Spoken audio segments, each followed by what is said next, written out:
Alas 5 just na, 1 Western Visayas na. Alas 5 just na, 1 Western Visayas na.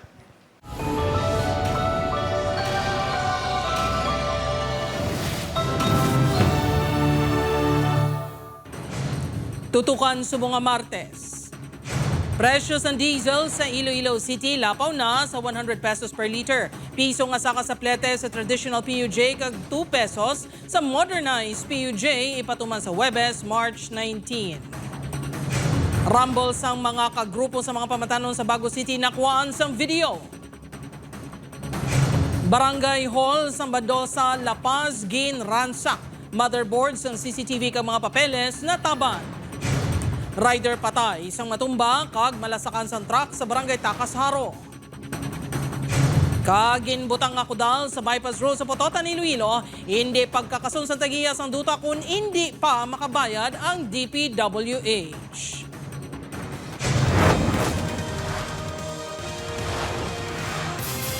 Ini ang GMA Regional TV, One Western Visayas.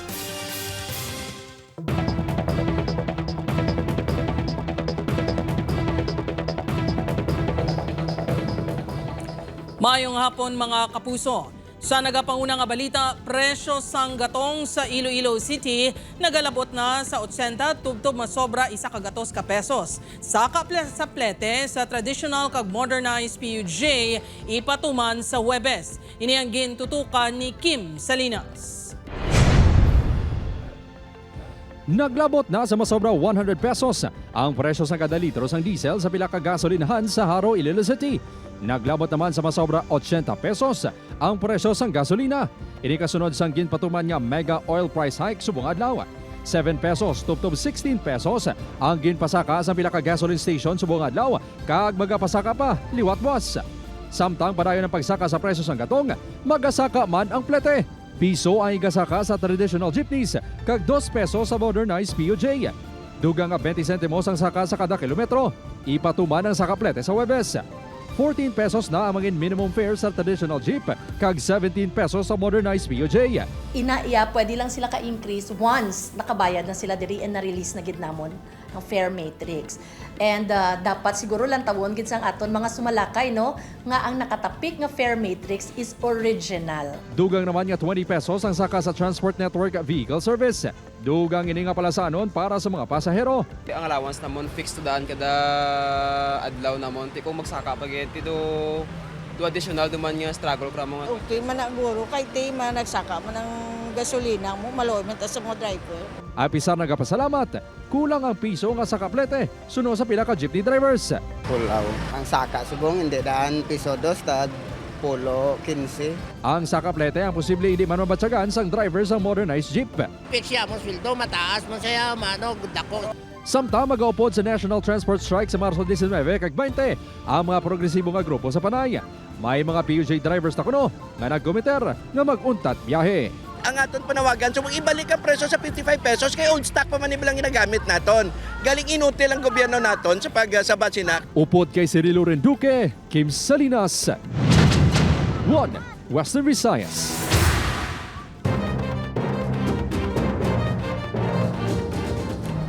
Rumble sa tunga sa duwa ka grupo sa mga pamatanon sa Bago City nakuhaan sa video. Si Aileen Pedreso nakatutok. Sa video nga kuha sa residente sa Barangay Caridad, Bago City, makita nga ginalagas ang lalaki nga nakapantalon, ginsundan ini isang paghabuyan na isang botelya. Natumba ang lalaki kag dito na ginpulihan kastigo, nagwa sa investigasyon sang Bago City Police nga nagsinuyay ang magtimbang nga grupo tubtob naglabot sa Rumble.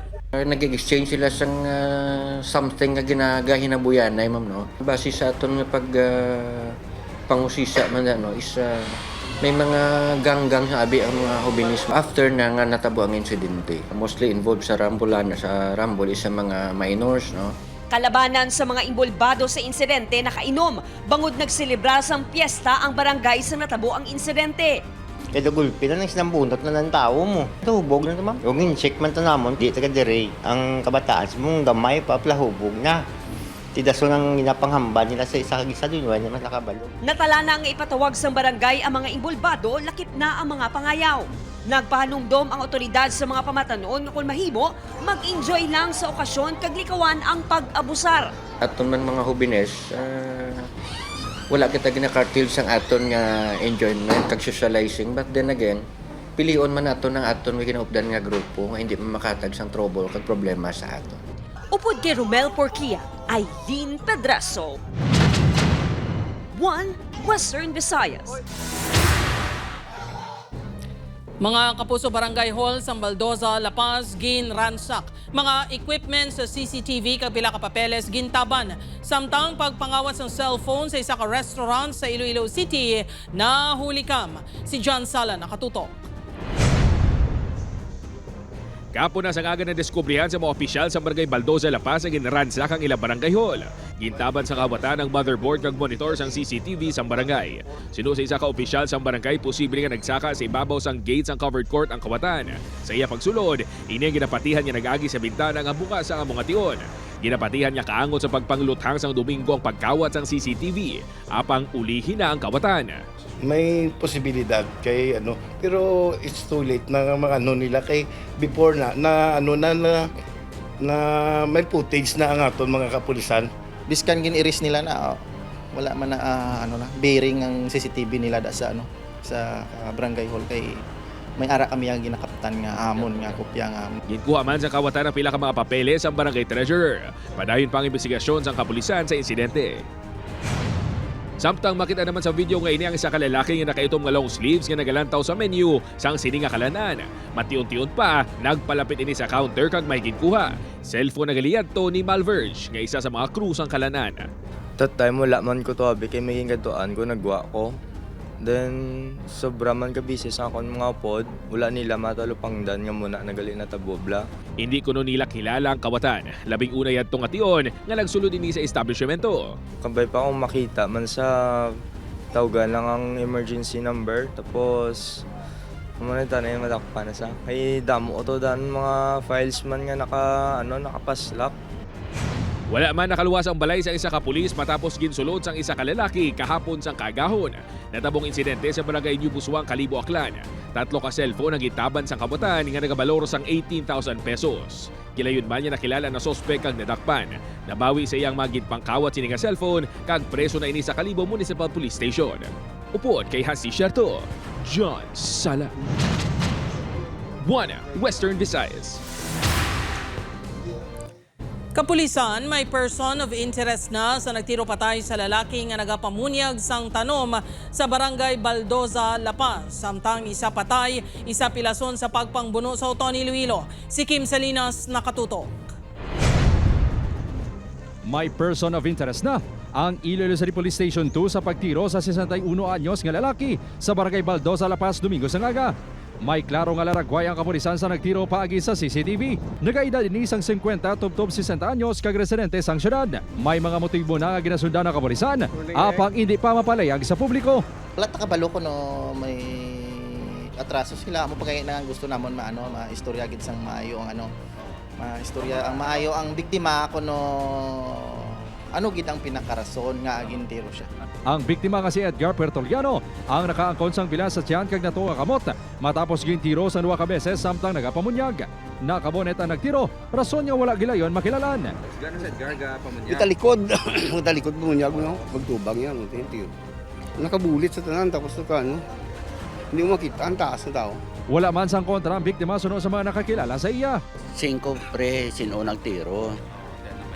Siya makilala ko siya kung makita ko siya. Amo na ba sa akon. Hindi pa man specific nga kilala yan tao. Kahit tubangay silang mo. Gin tawag pangalan niya mo. Nagapayo na subong ang biktima sa ospital. Na-recover sa crime scene ang 2 ka basiyo sang 45 caliber pistol. Samtang patay si Elias Toto, 32 anyos kag pilason naman si Elias Nonoy, lunsay residente sang barangay Trapiche, Oton. Ini matapos ginpangbuno ni Elias Kulot ugat sang away ang hindi pag-intindihan ay sa pusta kag spotter sa billiards. Spotter na patay samtang nagtambag lang ang pilason. Kaya nag-intrato ang spotter, so dito kag binaisay. So sang pagwa ni sang suspect naton, ginbantayan ni sa sang spotter ni kag dito nagkomprontahan ay kag may pag tinapong walay nga natabo. So dito kag nabun-an ining aton unang biktima. Gilayon ang palagyong suspect apang naaresto sa gimbal Sabado sa ngudto. Pasakan ini sa mga reklamo nga homicide kag frustrated homicide. Upod Kermel Porquia, Kim Salinas. 1 Western Visayas. Sa iban pang balita, tagiya sang dutang nga ginpahamtangan sa bypass road, nagpanindugan nga hindi pagkakson ang kudal kung hindi mabaydan sa DPWH Regional Office 6. Si John Sala nakatutok live sa opisina sa DPWH Regional Office 6. John?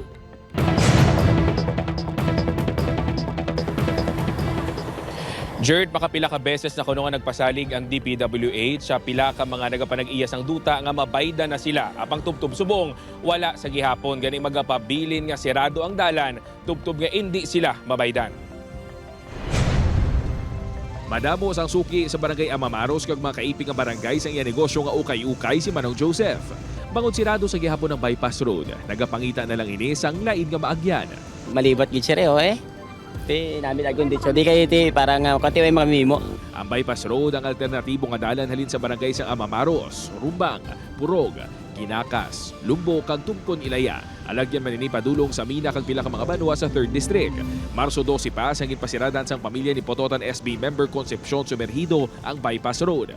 Sila ang nagapanag-iya sang parte sang duta ang ginpahamtangan sini. Apisar nga huol, nagpanidugan si SB member Sumergido nga hindi nila inipagpaagyan kung hindi sila mabaydan sa DPWH. Na-comply naman tanan namon ng papilis mo. Last to man sila nga ma-partial, wala po nagbaton kay full payment ang gusto namon. 2022 sang una ginistorya sa Sumergido sa gym sa barangay Amamaros angot sa proyekto. Nagpasalig sa ilang DPWH 2nd Engineering District nga may bastante nga pondo ang proyekto agod mabayda na kutob sa matang iya. 2023 ini gitsuguran. Pila ka beses na ginpadulungan sini ang opisina sang DPWH 2nd Engineering District sa Dumangas. Tubtub nga ginhalin ini sa 6th Engineering District sa Pototan, pati sa Regional Office sang DPWH. Apang pareho ang sabat sa iya, wala sang pondo. Hindi man na yun namon gani, dahil gusto nga amon ni matabo. Kaya kung hindi man namon pag amon sinido, hindi man kami pag sa pakon sang DP, doon di man sila interesado magbayad. Hasta pakuntani sa barangay Malusgod ang proyekto apang tubtub padang sa barangay Bagakay ang nahuman. Gintingaw sa news team mamako ang bahin sang 6th Engineering District ag Regional Office apang wala sang may nagatubang sa news team.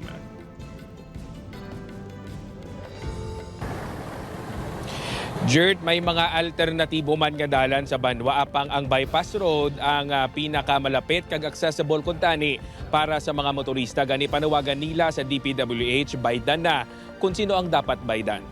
Jert? Madamong gate nga salamat, Kapuso John Sala. Bantayan. Rider patay sa matumba kag malasakan sa truck sa barangay Takasharo sa pagbalik sang 1 Western Visayas.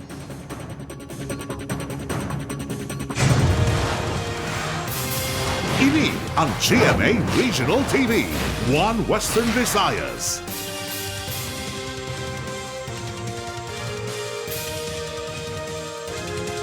Mga kapuso, pila ka mga pasahero sa Negros Occidental ginakabigdugang palasanon ang sakaplete sa provincial buses. Si Aileen Pedreso nakatutok. Sa sulod sa isa ka simana, 8 ka beses nga nagabiyahe sa Negros Occidental si Darren sakay sa bus. Siya mismo ang naga-deliver sa mga baligya nga ulutanon sa iyang mga suki. Gani na subuan ini sang nahibaluan ang pagpasakas ng plete sa bus epektibo sa Huwebes, Marso 19. Layo ba lang amon nga mga destinasyon. Tisubong dapat na dako lagi mo budget sa plete, wala labot. Hindi ka na magkaon labanan ng plete. Isa man kabulante sa mga pagkaon si Jennifer kag adlaw-adlaw nga nagasakay sa bus. Mabudlayon kuno ini paiguon ang ginansya sa adlaw-adlaw kung magmahal na ang plete. Madako man sa dangamong pagbaligya kay dako man ang among plete. Gabaka sa amon makuan man kay nagpresyo kami dako man. Ginaprubahan na sa LTFRB ang ginahingyo sa pila ka bus companies nga saka sa plete bangon sa pagtaas man sa presyo sang gatong. Sa mga ordinaryo nga provincial bus, piso ang dugang sa base fare kag 30 sentimo sa kada dugang nga kilometro. Gani ang 11 pesos nga base fare, mangin 12 pesos na. Sa iba naman nga klase sa mga provincial bus, yara sa 35, tubto 45 sentimos kada kilometro ang saka. Gani mahimo na nga 13 pesos and 50 cents ang base fare sa una nga 5 ka kilometro sang deluxe o kung may aircon nga bus. Considering ang last fare adjustment natabo sa October 2022, so 4 years ago na may peso siya nga increase plus ang succeeding kilometrahe para sa subong gagakatabo nga increase at syaga ang pagsaka sang gatong. Samtang pinaagi sa hublag protesta, nagpanawagan ng pila ka transport group sa Bacolod City kag Negros Occidental nga padasigo na sa gobyerno ang pagpangita sa nagakaigo nga solusyon sa sining nga krisis. Mon ginakondinar ang sige-sige nga pagsaka sang gatong atong gidlaw man siguro nga damo gid ang mga operator kang mga driver nga magauntat sa biyahe. Upod kay Romel Porquia, Aileen Pedraso. 1 Western Visayas.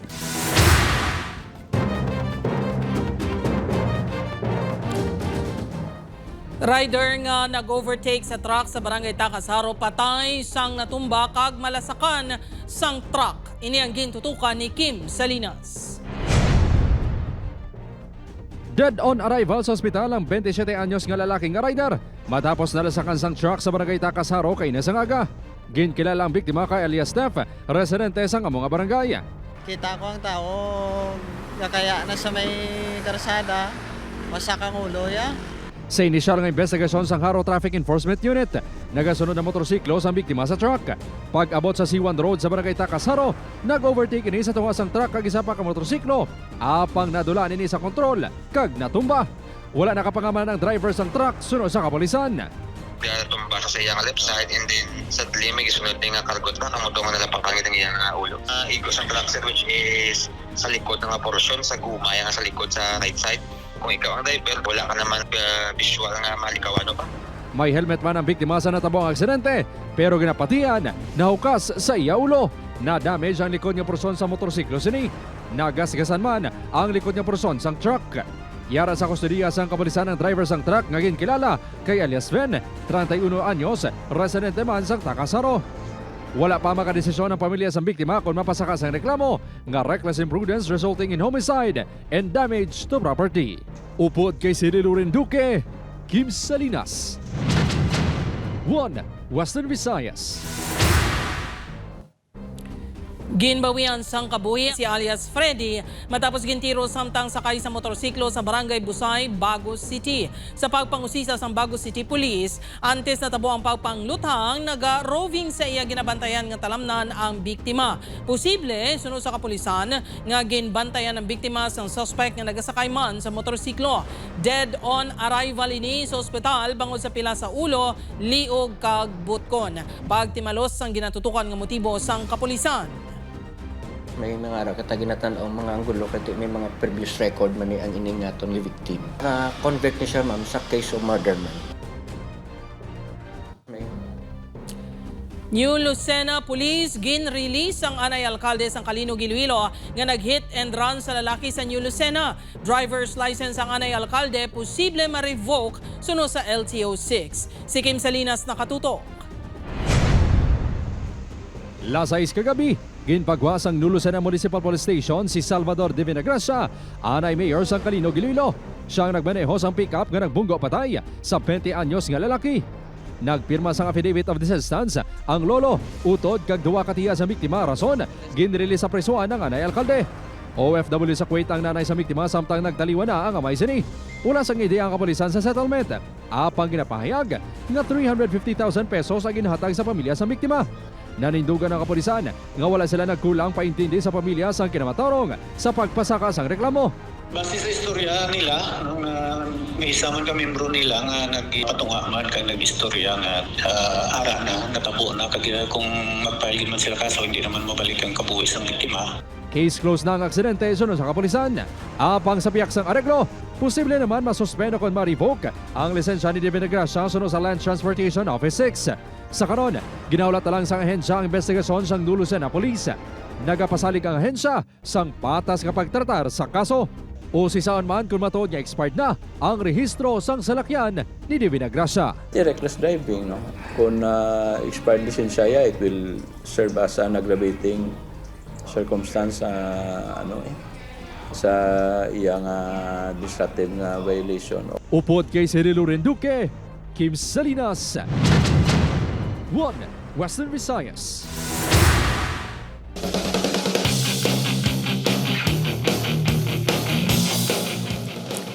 Mga kapusuging buksan na alas 4 subong nga hapon ang Western Visayas Regional Athletic Association o kon WIVRA Meet 2026 sa Pasig City, Iloilo. Inianggin patigayon sa Ricardo Palmares Memorial Sports Complex. Diri man nagpakitang gilas ang tagsa ka delegasyon sa ilang presentasyon. Ang tuigan nga hinampang ang 11 nga tiyon nga wala na nagapasakop ang Negros Occidental matapos gintukod ang Negros Island Region. 8 ka mga schools division ang nagapasakop sa hinampang. Ini ang ginalakipan sa Iloilo Province, Iloilo City, Pasig City, Capiz, Rojas City, Aklan, Antique, kag Guimaras. Nagdangat sa kapin 7,000 ang delegado sa sining WIVRA Meet. Malapit 4,000 sa mga ini ang mga atleta. Antes pa man sa opening program, may sporting events na nga ginpatigayon sa Rojas City, Capiz. Base sa inisyal nga medal tally, nagapanguna ang Iloilo Province. Ini ang GMA Regional TV, 1 Western Visayas.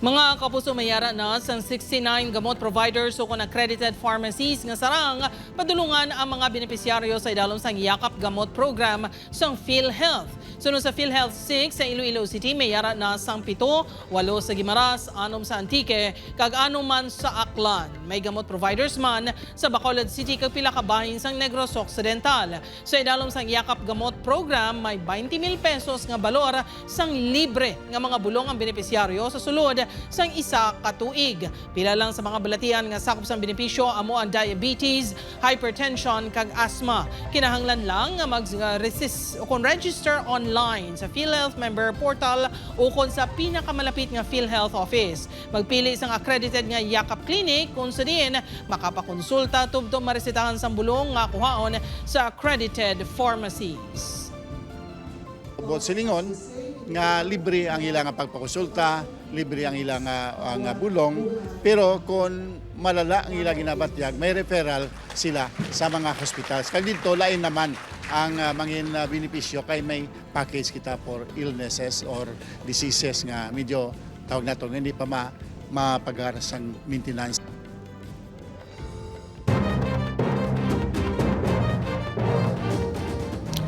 Traffic enforcer sa Iloilo City nga isa man ka ginapatihan leader sang gang dakop sa drug buy bust operation. Samtang high value individual sa Banwa sang Haniway nakuhaan sa masobra 1 million pesos nga balor sang suspected shabu. Si John Sala nakatutok.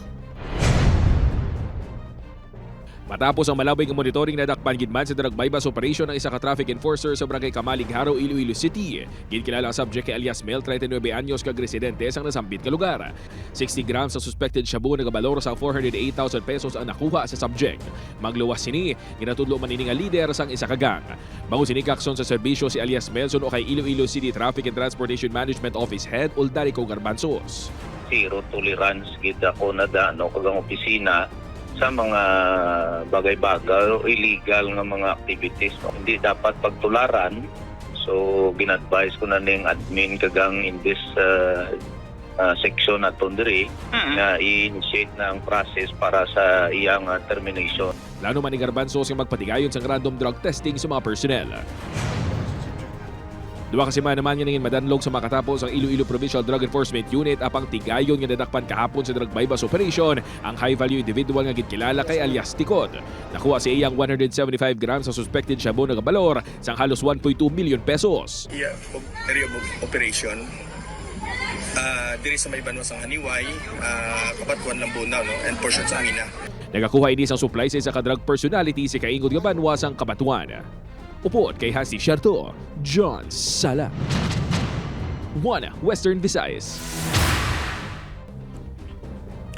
Sa Bacolod City, suspected shabu, armas kag granada na recover sang kapulisan sa balay sang lalaki nga ginserbihan sang search warrant. Si Eileen Pedreso nakatutok. Ginsulod sa kapulisan ang ining nga balay sa Barangay 3, Bacolod City kagabi. Ginserbihan sa search warrant si alias Lomar, 41 anyos. Na-recover ang masobra 100,000 pesos nga balor sang suspected shabu. May nakuha man ang kapulisan nga caliber .45 pistol kag isa ka granada. Ginatudlo man si alias Lomar sa kapulisan nga involbado sa mga kaso sang pagpangtiro sa syudad sa nagigad nga tuig. Kanina sa naton sang monitoring during sang search, so we were able to recover ng mga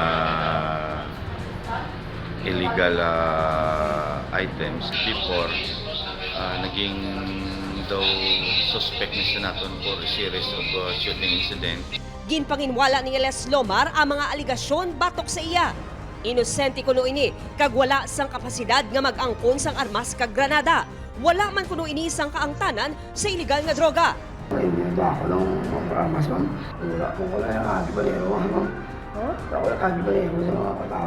Sa pihak sini, dako kuno nga bulig suno sa barangay ang pagdakop kay alias Lomar sa kampanya kontra illegal nga droga. Siguro sa pagmonitor, siguro siya, ga-engage pa sa Japon sing droga, i-remind ta ka mo, no? Mas magbago ka mo. Pero kung di ka mo yung magbago, na ito yung makanto sa dinakpanay. Aileen Pedreso, 1 Western Visayas.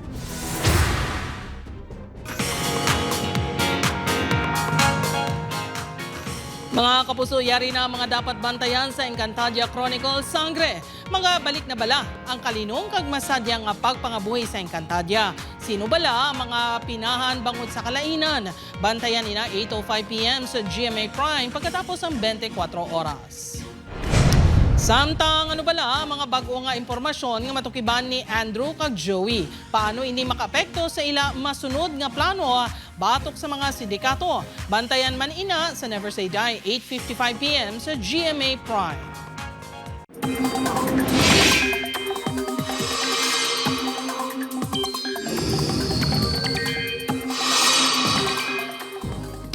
Mga kapuso, mabatsyagan na ang amihan pero amat-amat nga mabuhina ng epekto sini sa pungsod sa mga masunod nga inadlaw. Sa Luzon na lang nag-aapekto subong, mas nagahina kung ikumpara sini nga weekend. Posible man sa gihapon magdala sang gulpiada kag madasig nga ulan ng amihan sa iban nga bahin sang pungsod. Sa datos ng Metro Weather, manubo ang tsansa sang ulan sa Western Visayas kag Negros Island Region pero manginhanda kag padayon nga mag-monitor sang advisory sang Pag-asa.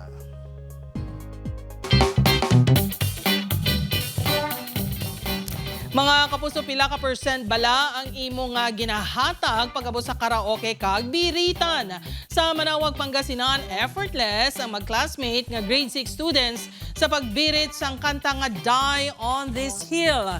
Gain kabiliban sa netizens ang talento ng Day Margaret kag MJ. Sunod sa uploader, naghaganay lang nga magkanta-kanta ang duha sa ilabalay. Request gid niya ang Die on This Hill bangod trending online. Apang wala siya naglaom nga daw original gid ang sound.